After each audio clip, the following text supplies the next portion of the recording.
To whom it may concern, consider this an open letter. I have many names. I have many forms. I am a nemesis. I am an addiction. I am the meth next door. How do you have a meth lab in a school? It happens. It's real. Magnitude of the meth problem, an Indiana problem, being produced in homes, all scales of economy, dumpsters, alleys, every ethnicity. These things blow up. And that is what makes methamphetamine so unique.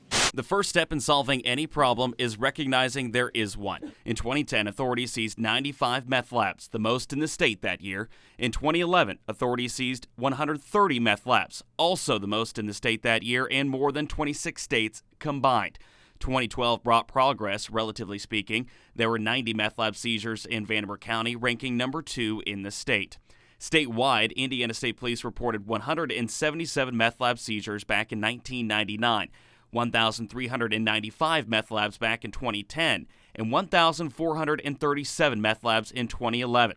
But 2012 brought a banner year with 1,726 meth lab seizures from 1999 to 2012. That's an increase of 875%. But not every meth lab incident is reported to ISP. EPD's Meth Suppression Unit reported 85 incidents back in 2010, 130 in 2011, and 111 in 2012. You know who I am, and you know what I can do. I destroy lives, and I destroy families.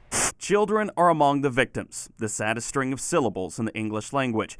And far too often, children living in meth-infested homes are victims of neglect and sexual abuse. The Indiana Department of Child Services reports there were 581 CHINs, or Children in Need of Services, in Vanderbilt County back in 2012. 252 of those were meth-related. That's 43%. I can evolve. Those who cooked me back then would use anhydrous ammonia. Now I can be made with a 2-liter bottle and $10 worth of ingredients. But pseudoephedrine is my currency. According to the National Precursor Log Exchange, or NPLEX, 8,618 boxes of pseudoephedrine were sold in Vanderbilt County back in January. In February, there were 7,540 boxes of pseudo sold. With an 80% yield, meth cooks could turn those 26,000 grams of pseudoephedrine into about 20,000 grams of meth. While not every pseudo sale is used for an illicit purpose, investigators estimate 70 to 85% of them are. I am a familiar foe. I am the catalyst of consequence. I destroy the body while providing a fix. I am the cure and the disease. I am the vice some still need. For a community that has so much to offer, you deserve more. We all do. Until we meet again, sincerely yours, the Meth Next Door.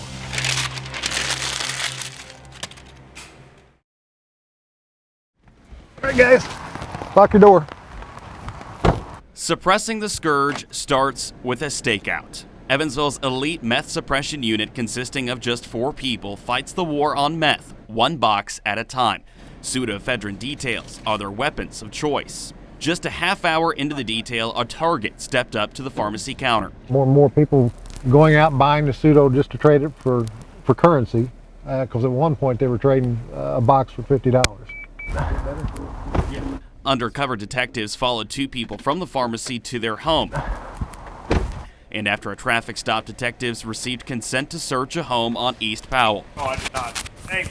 Dave, she's coming up the back. After the homeowner willingly gave authorities a key, investigators entered the house. What they found, according to police, was Jimmy Small hiding in a child's bedroom. Scattered around him was everything needed to make meth. Sudafed, lithium batteries, the ammonium nitrate out of the code pack, wall-fed syringe, or residue from the meth, bag of weed, or 2 bags of weed, the caps off the 2 HCl generators. It'll have meth residue on the very tips. All right, guys. The meth suppression unit went from a stakeout to a search to a suspect in cuffs in just 2 hours.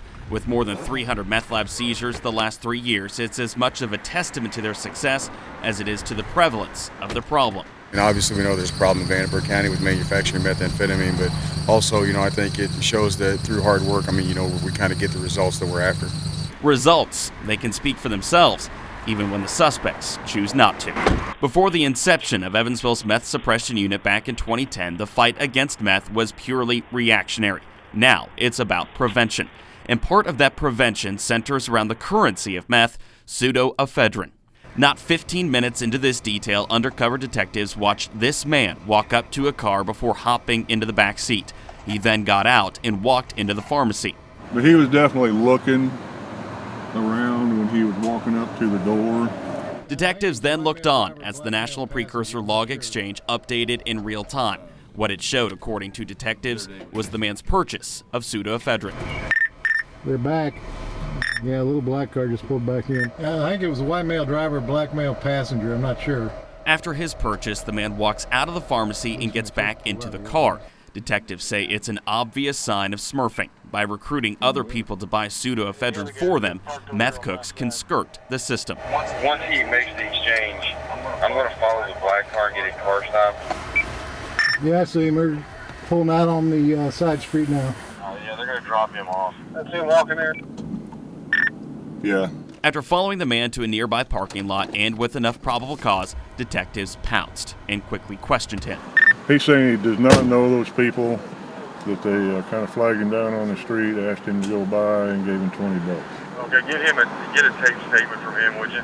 He eventually received a stern warning, but the information he provided would prove valuable. He says the black guy is the one who approached him, whoever that is in that car. Said he knows him from the block. He gave him the money prior to walking in there.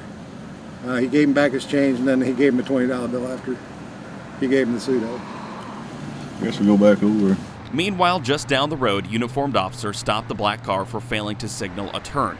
They would later discover the driver, Jonathan Cosby, was wanted on an outstanding warrant. Cosby also allegedly had a small baggie of meth in his possession, but that's not all. Also in the car was Godfrey Igwu. Detectives believe Igwu recruited the other man to buy the pseudoephedrine for him. Well, it's going to work out any better. Did you get a statement from that guy? Donnie did. Is it taped? Yes. Good. I got one from that guy, too. While being questioned by detectives, Igwu had no issue talking. Can I tell them, like, everything? In fact, because I kept quiet too. He wouldn't stop. And that's all I did. Well, talk to him, I'll tell him they can come out and yeah, he could take it. But no amount of talking would spare him from charges of conspiracy to manufacture meth. Just because he gave me a ride.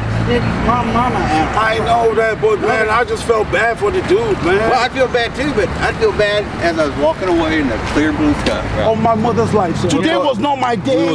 He's right. Sir, please. It's not his day. I'm saying I didn't have nothing to do with this one. Because this day belongs to the meth suppression unit. Man, that's so unfair, dude. That's so unfair. I know. Like I told them the whole truth now, and nobody wants to listen to the truth. Okay, you know, you got the right to remain silent. Once you do that, put foot in there. Oh my God. Because I'd have to cut them off to close the door. Thank you, sir. A shadow is never far behind Glenn Rooks. It never gets any better. It's always there. You just have to walk away from it. He would have walked away back then if he could.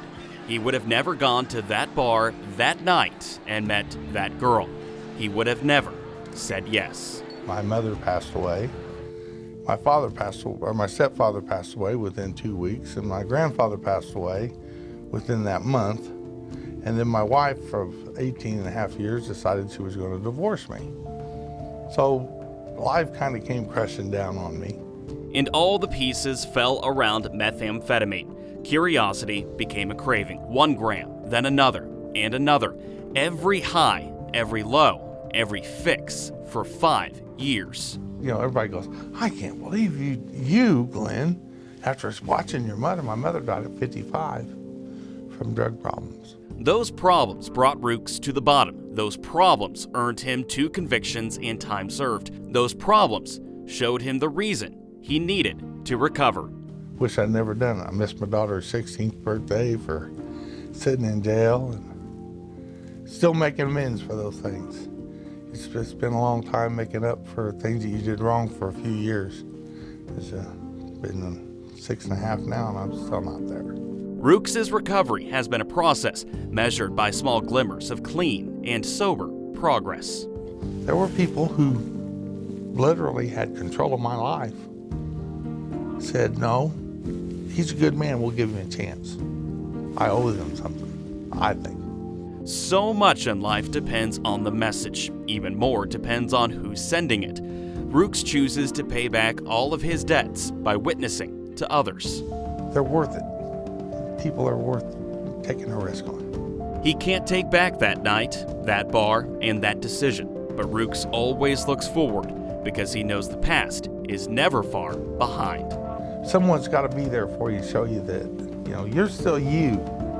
You just got to find it again.